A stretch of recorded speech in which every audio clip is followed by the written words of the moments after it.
Film की शुरुआत में परजीवी नामक रहस्यमय एलियन मानवों पर हमला करना शुरू करते हैं। वे मानवों के दिमाग में प्रवेश करके उन्हें संक्रमित करते हैं। एक परजीवी एक मध्य आयु के आदमी के दिमाग में प्रवेश करता है जो अपनी पत्नी के बगल में सो रहा है, जबकि दूसरा परजीवी हाई स्कूल छात्र शिनिची इजुमी के दिमाग में प्रवेश करने की कोशिश करता है। हालांकि एलियन शिनिची के ईयरफोन्स की वजह से असफल रहता है और इसलिए उसके दाहिने हाथ को संक्रमित कर देता है। चौंक कर शिनिची चिल्लाता है और उसे निकालने की कोशिश करता है। उसकी चीख सुनकर शिनिची की मां नोबु को दौड़कर आती है। वह उसका हाथ देखती है लेकिन कुछ गलत नहीं पाती। वह इसे उसकी कल्पना मानती है और उसे वापस सोने के लिए कहती है। अगली सुबह उस आदमी के शरीर में एलियन उसका दिमाग खा लेता है और उसकी मानव चेतना पर कब्जा कर लेता है। फिर वह आदमी अपनी पत्नी का सिर काटकर उसे खा जाता है। इस बीच शिनिची अपनी मानव चेतना बनाए रखता है, शायद एलियन के शरीर में प्रवेश करने के तरीके की वजह से। एलियन ने शिनिची के दाहिने हाथ पर कब्जा कर लिया है और उसे उसकी इच्छा के बिना काम करवाता है, जैसे कि उसकी गर्लफ्रेंड सतोमी मुरानो को अचानक पकड़ना, उसके दाहिने हाथ की लंबाई बढ़ाकर चीजें पकड़ना और बिना देखे बॉल को बास्केट में फेंकना। परेशान और चिंतित शिनिची अपने दाहिने हाथ से बॉक्स कटर चाकू के साथ सामना करता है, जिससे एलियन को खुद को प्रकट करने के लिए मजबूर होना पड़ता है। पता चलता है कि एलियन आकार बदल सकता है। यह शिनिची के दाहिने हाथ को सांप में बदल देता है, जिससे शिनिची डर जाता है। हालांकि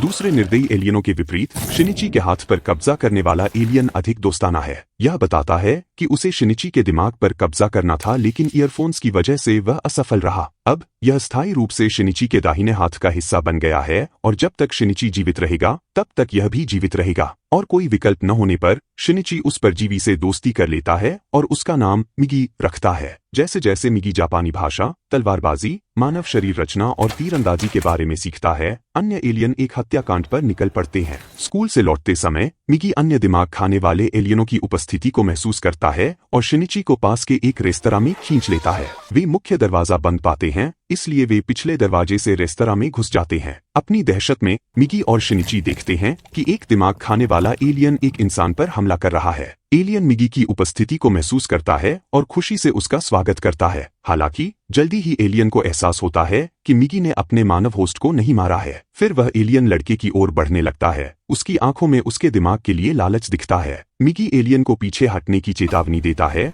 यह जानते हुए कि अगर शिनिची मर जाता है तो मिगी भी मर जाएगा। लेकिन एलियन बताता है कि भले ही दो एलियन दिमाग एक मानव सिर में नहीं रह सकते, मिगी एलियन के होस्ट के हाथ में रह सकता है। एलियन अपने होस्ट का हाथ काट देता है और मिगी से वहां जाने के लिए कहता है ताकि वह शिनिची के दिमाग को खा सके, लेकिन मिगी मना कर देता है और दोनों एलियनों के बीच लड़ाई शुरू हो जाती है। मिगी तलवारबाजी के सबक का उपयोग करके एलियन के होस्ट के शरीर का सिर काट देता है, जिससे एलियन की मौत हो जाती है। राहत महसूस करते हुए शिनिची मिगी का धन्यवाद करता है कि उसने उसकी जान बचाई, लेकिन मिगी उसे बताता है कि उसने एलियन को सिर्फ इसलिए मारा क्योंकि उसका प्रस्ताव खतरनाक था और वह उसके हाथ में रहना पसंद करता है। यह पता चलता है कि मिगी शिनिची के आहार से मिलने वाले पोषक तत्वों के कारण उसके हाथ में जीवित रह सकता है। मिगी उसे बताता है कि वह उसे हर चीज से बचाएगा जब तक उसे उससे पोषक तत्व मिलते रहेंगे। इस बीच डिटेक्टिव हिरामा हत्याओं की जांच शुरू करते हैं। उन्हें संदेह है कि एक नरभक्षी हत्यारा आजाद घूम रहा है। अगले दिन स्कूल में शिनिची के प्रिंसिपल एक नई टीचर रयोको तमिया को परिचय कराते हैं। शिनिची के आश्चर्य के लिए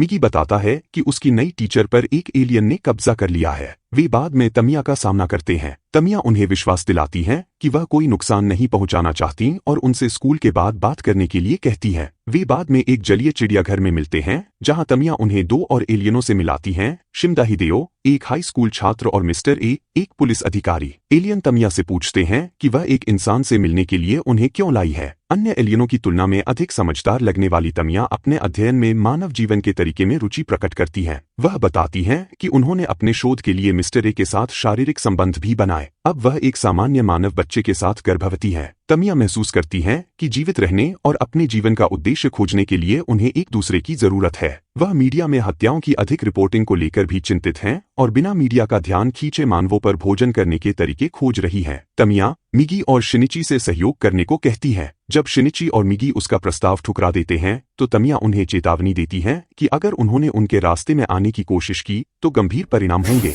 वह उन्हें याद दिलाती है कि सतोमी और पूरे स्कूल की जिंदगी उनके हाथ में है। घर पर शिनिची को हाल ही में दूर और विचलित देखकर उसकी मां उससे पूछती है कि क्या वह ठीक है। वह उसे खुलने के लिए प्रेरित करती हैं, लेकिन शिनिची केवल चिढ़ जाता है और कहता है कि वह अब बच्चा नहीं है और उसे अपनी माँ को सब कुछ बताने की जरूरत नहीं है। अगले दिन स्कूल से लौटते समय मिगी और शिनिची मिस्टर ए से टकरा जाते हैं। मिगी एलियन के मारने के इरादे को महसूस करता है और शिनिची को उससे बचने के लिए कहता है। शिनिची उसकी सलाह मानता है और भाग जाता है, लेकिन मिस्टर ए उसका पीछा करते हुए एक सुनसान गली में पहुंच जाता है। कोई और रास्ता न देखकर मिगी आखिरकार उससे सामना करने का फैसला करता है और उसे पीछे हटने का आदेश देता है। मिस्टर ए उन्हें चेतावनी देता है कि वह तमिया जैसा नहीं है। वह बताता है कि उसने रेस्तरां में मारे गए परजीवी के बारे में सुना है। वह मिगी को एक खतरनाक परजीवी कहता है जिसे खत्म करना जरूरी है। इसके बाद एक तीव्र लड़ाई होती है। जैसे ही मिगी और मिस्टर ए लड़ते हैं, शिनिची धीरे धीरे अपने बाएं हाथ में धातु की पाइप छुपाए एलियन के करीब जाता है। जब वह काफी करीब पहुंचता है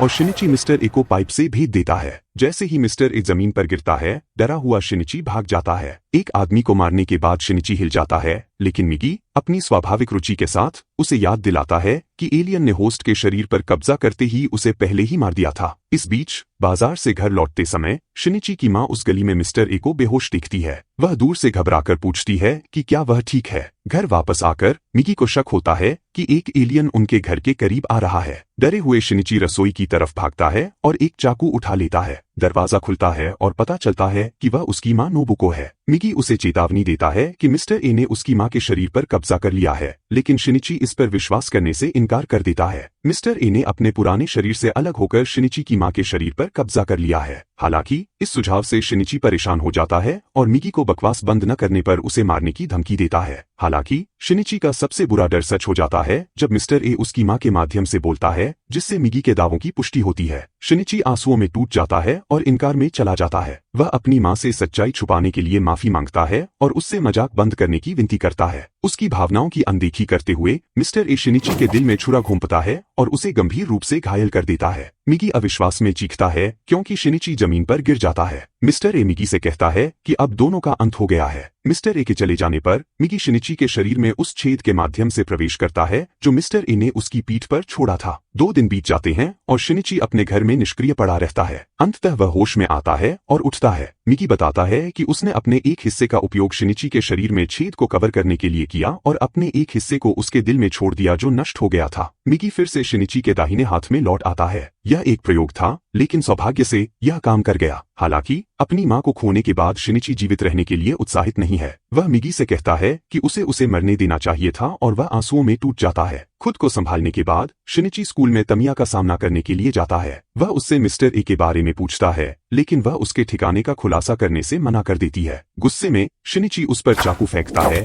लेकिन वह आसानी से उसके हमले को रोक देती है और चली जाती है। इस बीच डिटेक्टिव हिरामा शिनिची के उंगलियों के निशान लोहे की पाइप और रेस्तरां में पाता है। अभी भी दुखी शिनिची शहर में घूमता है और एक राजनीतिक रैली में आता है। मिगी यह निर्धारित करता है कि भीड़ को संबोधित करने वाला राजनेता ताकेशी हिरोकावा एक एलियन द्वारा कब्जा किया गया है। यह अनुमान लगाता है कि एलियंस ऐसी जगह बनाना चाहते हैं जहां वे मनुष्यों को खा सके। बाद में डिटेक्टिव हिरामा शिनिची के घर आता है। वह उससे पुलिस वाले की हत्या के बारे में पूछता है, लेकिन शिनिची किसी भी जानकारी से इनकार करता है। अगले दिन सतोमी शिनिची को तमिया के नेटवर्क के एक सदस्य शिमदा से मिलवाती है। सतोमी बताती है कि शिमदा ने अभी अभी उनके स्कूल में स्थानांतरित किया है। वह शिनिची को एलियन से हाथ मिलाने के लिए मजबूर करती है। एलियन शिनिची के बाएं हाथ को जोर से दबाने की कोशिश करता है, लेकिन उसके आश्चर्य के लिए शिनिची भी एलियन के हाथ को समान ताकत से दबाता है। मिगी अनुमान लगाता है कि उसने शिनिची के दिल की मरम्मत के लिए जिस कोशिका का उपयोग किया था वह अभी भी उसके अंदर जीवित हो सकती है और शिनिची के शरीर को एलियन के शरीर की तरह मजबूत बना रही है। इसका शिनिची की व्यक्तित्व पर भी प्रभाव पड़ रहा है, क्योंकि एक बार शर्मीला और विनम्र शिनिची अब लगातार मिस्टर ए को ढूंढने और उससे लड़ने पर जोर दे रहा है। मिगी शिनिची से कहता है कि वह हमेशा उसकी रक्षा नहीं कर सकता क्योंकि उसे हर दिन 4 घंटे सोना पड़ता है। इंसानों के विपरीत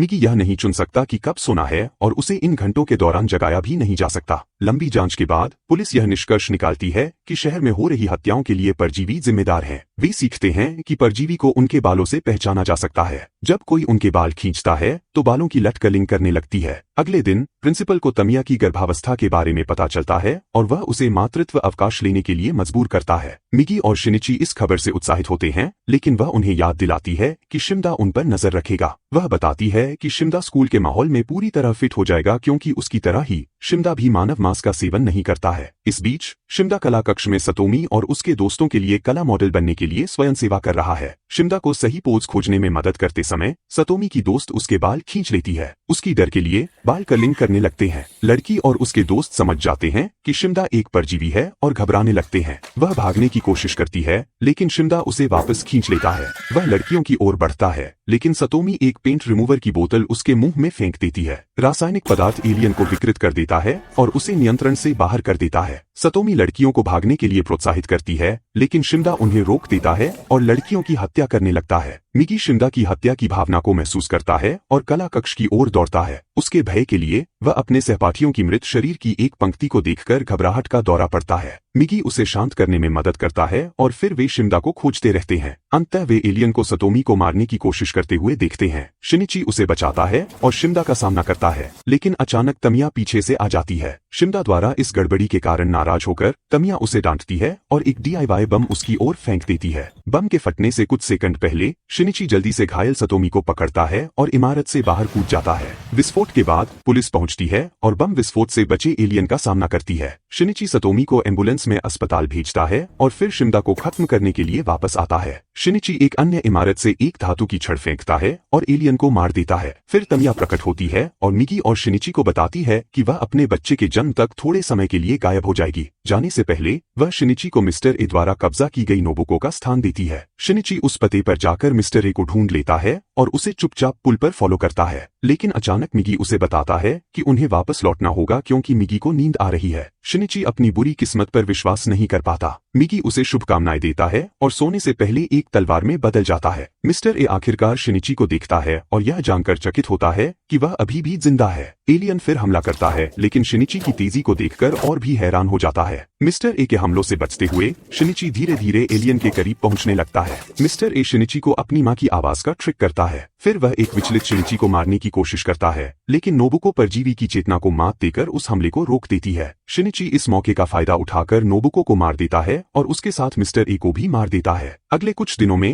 हिरोकावा मेयर के चुनाव जीत जाता है और अपनी वादों को पूरा करने का आश्वासन देता है। इस बीच डिटेक्टिव हिरामा को एक विशेष हमला दल SAT के अधिकारी यामागिशी द्वारा संपर्क किया जाता है, जो उसे एक गुप्त पत्र पर साइन करवाता है जो मानव जीवन सुरक्षा नामक प्रोजेक्ट से संबंधित है। तमिया और हिरोकावा एक रहस्यमय परजीवी गोटो से बातचीत करते हैं, जो खुलासा करता है कि जब उसने अपने मानव मेजबान के शरीर पर कब्जा किया तो उसे मानवता को खत्म करने का निर्देश मिला था। फिल्म का अंत शिनिची के अस्पताल में सतोमी से मिलने के साथ होता है, जहां एक अज्ञात व्यक्ति उसकी और मिगी की बातचीत को रिकॉर्ड कर रहा है। अधिक वीडियो के लिए सब्सक्राइब करें, नोटिफिकेशन चालू करें और चैनल की मदद के लिए लाइक छोड़ें। देखने के लिए धन्यवाद।